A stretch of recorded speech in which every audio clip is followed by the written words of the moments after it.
today we're going to talk about, I think this is story 11, The Street by H.P. Lovecraft. Alright, it really, really helps to read The Street if you know history, specifically the history of the United States. And also if you understand that in Boston there was a strike by the police around the time that Lovecraft was alive, and that they ended up having to bring in the National Guard. And this affected Lovecraft immensely. And there were also bombings and other things going on at this time. And World War I had just ended. So in this realm, this is how Lovecraft wrote The Street. And it's in essence the history of Boston from its colonial beginnings up through when these bombings were happening.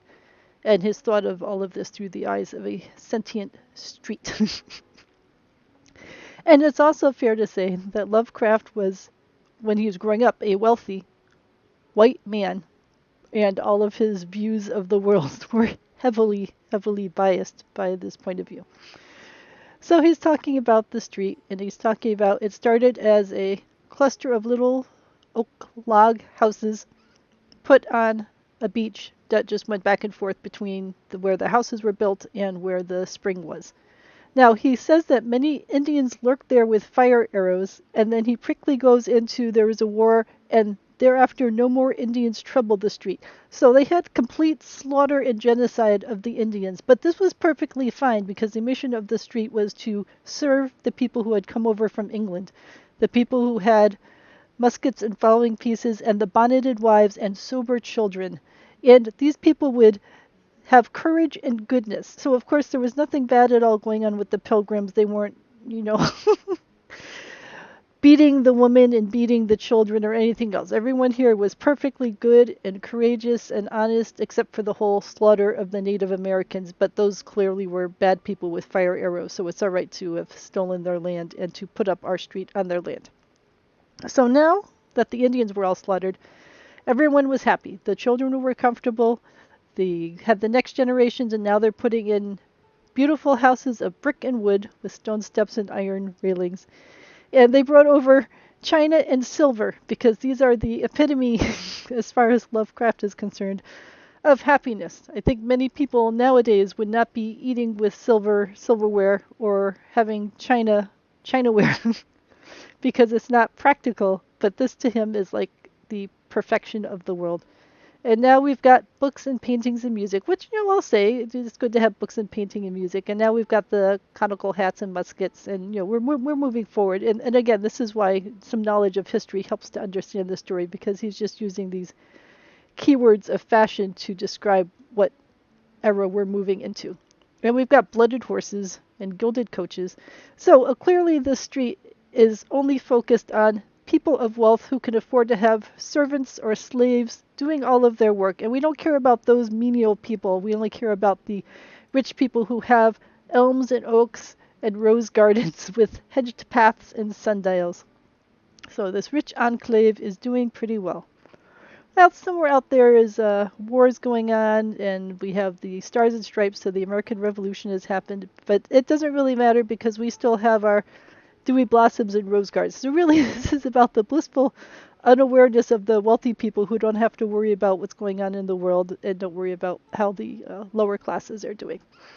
And now we're to beaver hats, and now we've got steamboats coming up, and they're putting down the pipes. Yep, so they're putting down, the water pipes and stuff, and they're putting up telegraph wires and telephone wires and so on. And this is all okay because this is benefiting the people, the wealthy people who live in these brick houses. So it's change, but it's a good kind of change. But then comes the days of evil.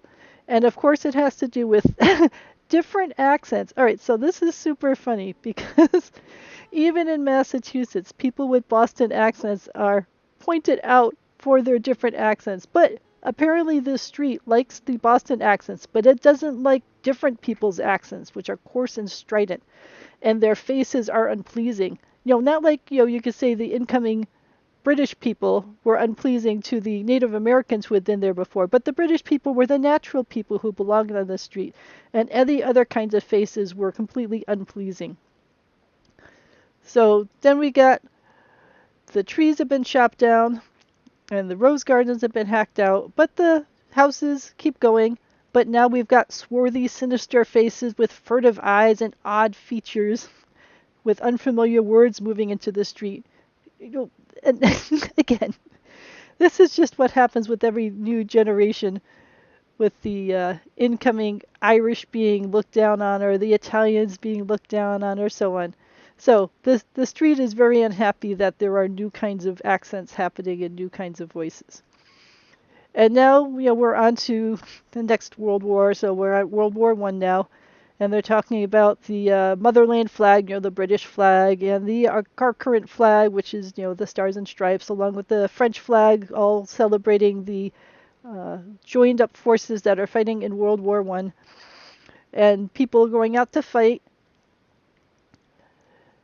And then people are coming back from World War One. So this is exactly the era that Lovecraft was writing this story in, because he wanted to go fight in World War One, and he was stopped by his mother, who didn't want him to go fight. So then, that's a whole nother part of this story, is that he wanted to do his part as he felt his part to be, because he was in his mid-20s at this point, and his mother refused to let him go and told everyone else that he was weak and frail and couldn't possibly fight. So he felt like he was being sabotaged. So he's on the street. The street is sitting here, and there's all sorts of strangers coming back, and unrest and treason, and now there's plotting going on.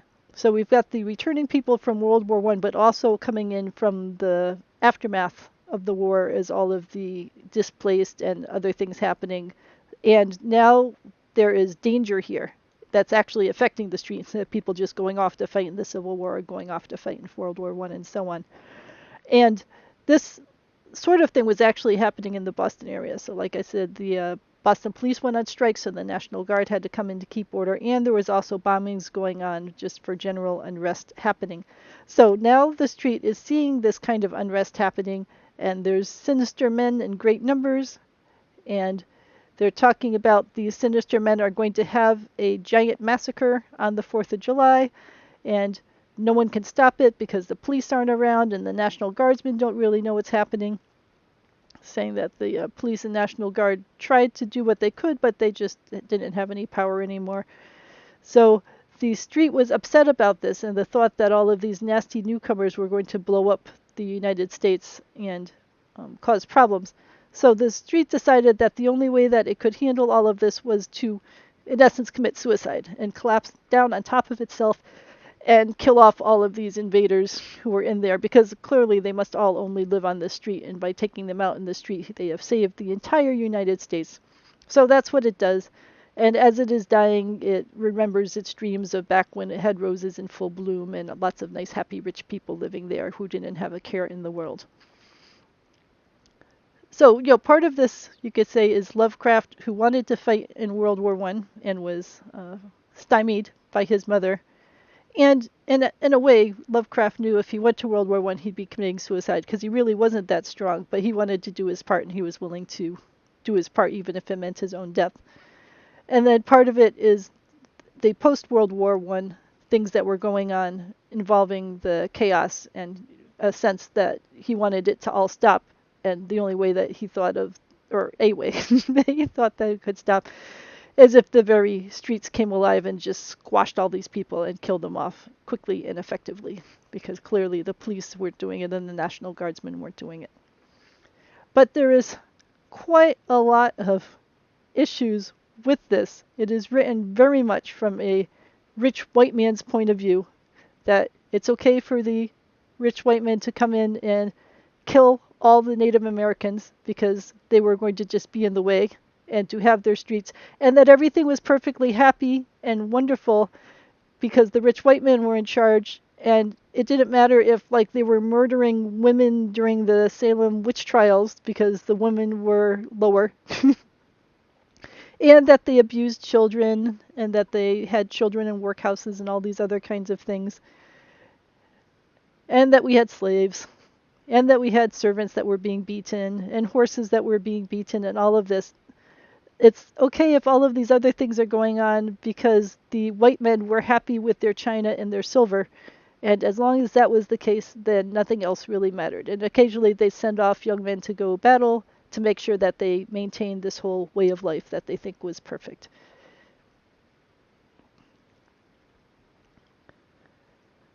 I mean, really, the bad things that come to the street are when black people and swarthy people and people who speak in different accents than Boston accents come into this world because different is bad, and we just want to keep things rich and white and the way that we have them, even if there's a lot of bad involved in that, but it's a bad that we are in charge of, and that's okay. We don't care if we're beating our wives and beating our children and mistreating the slaves and all of that kind of stuff, as long as we retain our power.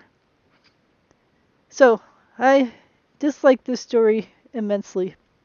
I think it's the sort of thing you'd assign to a high school class in terms of how can you show time is passing without saying explicitly what the time period is. So he just grabs a couple of things about tricolor or three-cornered hats and tricolored flags to show that, and then expect that the readers understand history enough to be able to understand all those references, and then mix that in with this whole white people are great, white males are great, rich white males are great, and everyone else, it doesn't matter anything, and they can be evil and they must be killed.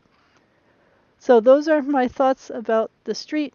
This is one of my least favorite, if not entirely my least favorite. Well, we might go for entirely least favorite of all the stories so far. We'll see if there's anything to come which goes below the level of this. But I find it to be silly in its plot,